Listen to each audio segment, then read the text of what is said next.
நல்ல வெள்ளாம வெள்ளையும் மடி நாட்டாம கை அசைச்சா மாசம் நாலு மலை பொழியும் மடி.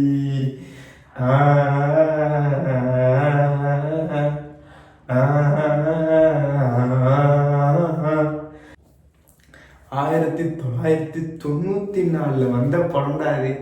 இன்னமும் இந்த படத்தை பார்த்தா சலிக்க மாட்டேங்குது.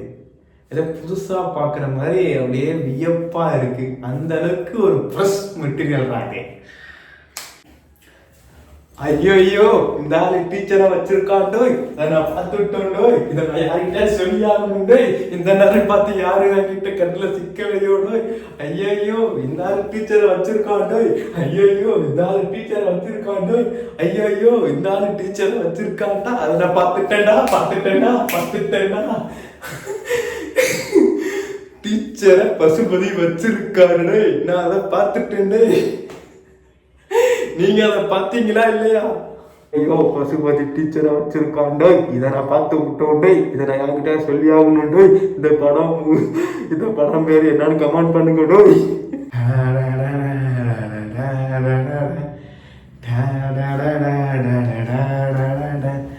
எங்க நாட்டாம பாதம் பட்டா நல்ல வெள்ளாம வெள்ளையும் மடி. சண்முகம், நம்ம இந்த ஊருக்கு நீதாண்டா நாட்டாம. நீதி வழங்கும் போது அண்ணன் தம்பி சொந்தம் பந்தம் ஏழை பணக்காரன் எதையும் பார்க்க கூடாதுடா. நீதிடா, நியாயம்டா, நேர்மடா, நீதியை மட்டும் தாண்டா வழங்கணும்.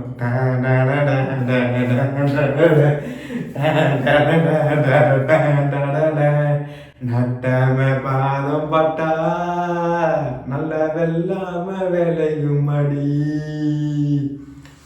நாட்டாம ஆல்வேஸ் டாப்டா.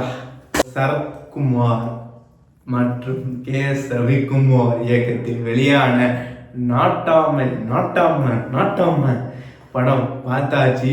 இந்த படம் என்ன கதை அப்படின்னு பார்த்தீங்கன்னா வச்சுக்கோங்க, நீதிடா, நேர்மடா, நாயண்டா, 18 பட்டிக்கும் கோட்டும் நாங்கள் தான், தீர்ப்பும் நாங்கள் தான். ஸோ ஒரு குடும்பம் தலைமுறையாக தீர்ப்பு சொல்லிக்கிட்டு வர, மக்களுக்கு நல்லதையும் மக்களுக்கு தீர்ப்பும் சொல்லிக்கிட்டு வர ஒரு குடும்பம். அது சொந்த மாமே மச்சான் அண்ணன் தம்பி யாராக இருந்தாலும் நீதினா நீதி தான். அந்த நீதி ஏழைக்கும் ஒன்று தான், பணக்காரனுக்கும் ஒன்று தான், இருக்கிறவனுக்கும் ஒன்று தான், இல்லாதவனுக்கும் ஒன்று தான் அப்படிங்கிற கான்செப்டில் இந்த படத்தில் ஃபஸ்ட்டு விஜயகுமார் நாட்டாமையாக இருப்பார். நாட்டாம அவர் பார்த்தீங்கன்னா வச்சுங்களேன், தான் சொந்த மச்சானுக்கே ஒரு நீதி சொல்லிடுவாப்புல. பாதிக்கப்பட்ட ஏழை பெண்ணுக்காக ஒரு தாழ்த்தப்பட்ட சமுதாயமாக இருக்கட்டும், ஒன்றுமே இல்லாத ஒரு குடும்பத்தில் ஒரு பெண் பாதிக்கப்பட்டா அந்த பெண்ணுக்காக நீதியை நேர்மையாக வழங்கியிருப்பார். ஹேட்ஸா.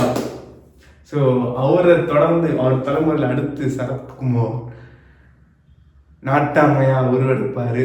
ஸோ அதாவது இந்த தலைமுறைகிட்ட ஒரு ஊரே போய் இந்த தலைமுறைகிட்ட நல்லது கேட்டால், நீதி கேட்டால், நீதி நியாயம் தர்மம் கிடைக்கும் அப்படிங்கிறது தான் இந்த படத்தோட கோர்.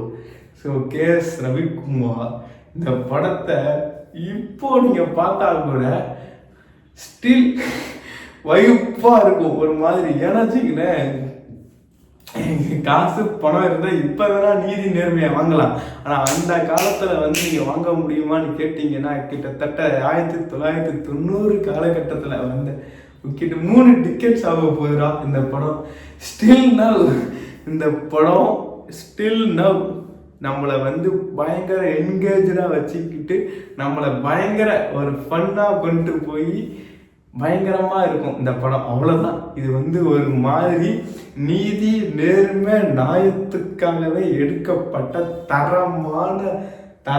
தரமான சிறப்பான அசத்தலான அட்டகாசமான புதுமையான ஒரு காவியமான படமையா நாட்டாமலாம். அந்த காலத்தில் ஊரில் பஞ்சாயத்துன்னு ஒன்று கொண்டா நீதி கிடைக்கும், நேர்மை கிடைக்கும். அது நம்ம காசு கொடுத்துலாம் வாங்க முடியாது. கரெக்டு தான்.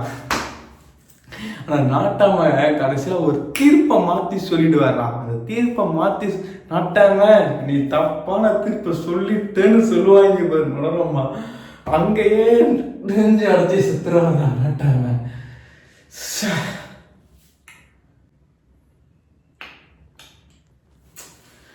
செத்துருவாங்க அவ்வளோதான்டா, இங்கேயே நீதி செத்து போச்சா.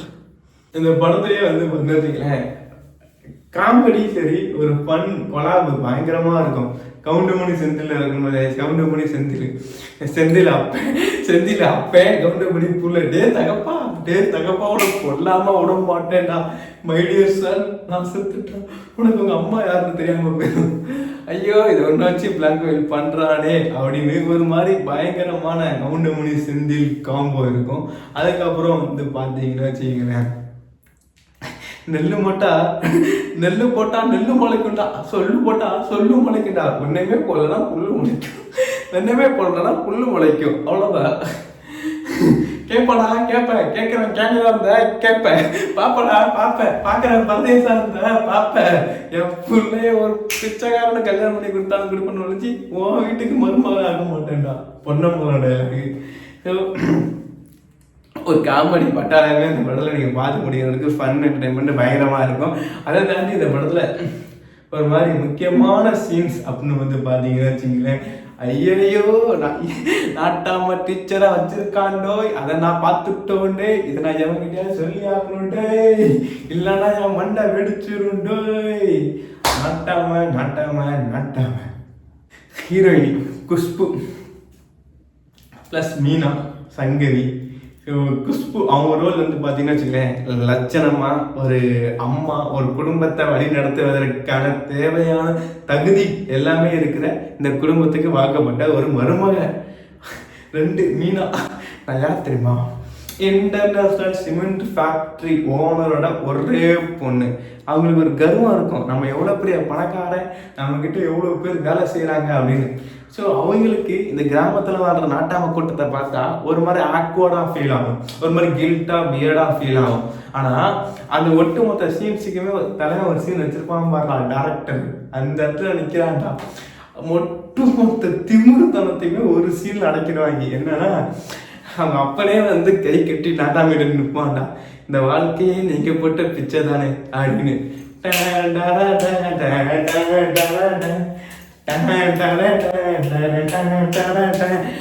நாட்டாம பாதம் பட்டா நல்ல வெள்ளாம விளையும்படி. இந்த மாதிரி இப்போலாம் ஏதாவது ஊர்ல நாட்டாம பண்ற ஒருத்தன் இருக்கானடா தெரியலையடா. அந்த காலகட்டத்தில் இதெல்லாம் பார்க்கும்போது ஆஹா அந்த காலகட்டத்தில் அப்படியே வந்துட்டு அப்படியே போயிருக்கலாம் போல. இங்கே நடக்கிற கொடுமையும் அக்கிரமத்தையும் பார்த்துக்கிட்டு இருக்க முடியல நாட்டாம. திரும்பவும் நீ மீண்டும் ஒரு பிறவி எடுத்து வா. நாட்டாமையோட பெஸ்ட் டைலாகுங்க, ஆல் டைம் ஃபேவரட்னு கூட சொல்லலாம். அதாவது அப்பா அம்மாவுக்காக ஒரு டைலாக்ஸ் வந்து சொல்லியிருப்பார். என்னன்னா, அப்பா அம்மா உயிரோட இருக்கும்போது அவங்க அருமை தெரியாதுடா, அவங்க போனதுக்கு அப்புறம் தான் அவங்களோட உயிர் தெரியும். அப்பாவுக்கும் ஆத்தாவுக்கும் கல்லில் செலவைக்க சொல்லலை, அப்பாவும் ஆத்தாவுக்கும் கஞ்சி தான் ஊற்ற சொல்கிறேன். அப்பாவும் ஆத்தாவுக்கும் கோவில் கட்டி கும்பிட சொல்லலை, அவங்கள கோவில் வாசலில் பிச்சை எடுக்க விட்டுறாதீங்கன்னு தான் சொல்கிறேன்.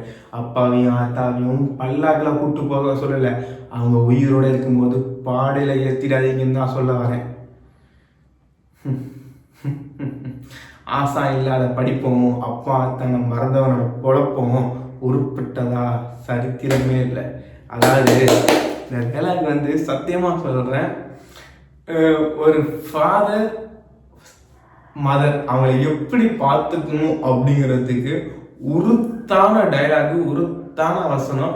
ஸோ செவர விடலாம்டா அதுக்கெல்லாம் அப்படியே இது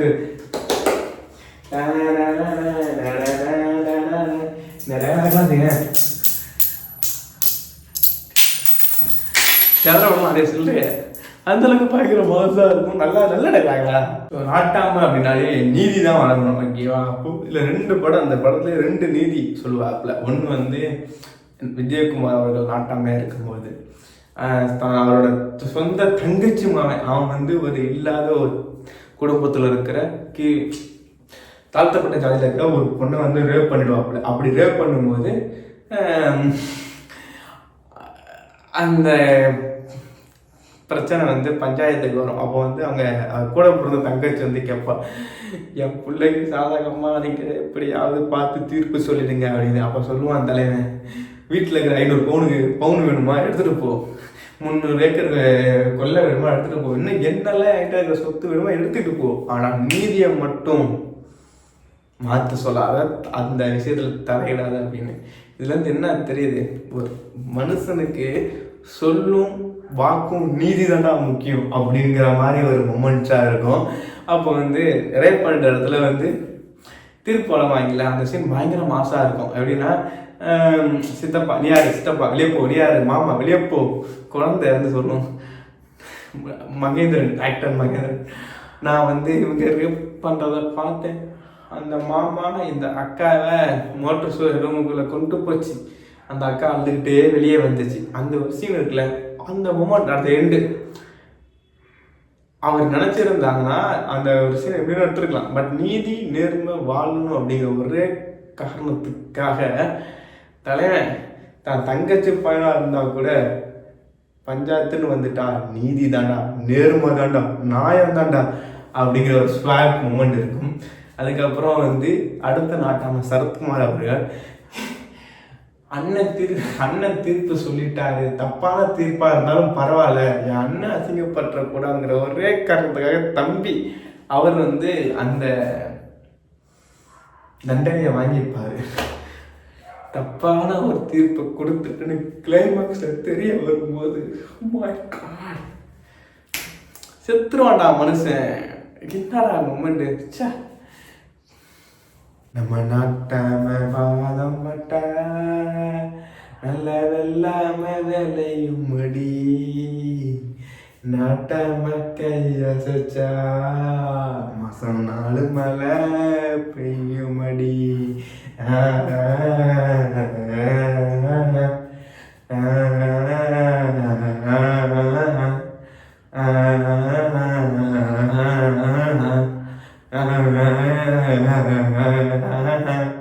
நாட்டாம பாதம் பட்டா நல்ல வெள்ளாம வேலையும் மடி, நாட்டாம கையசச்சா மாசம் 4 மழை பெய்யும் மடி.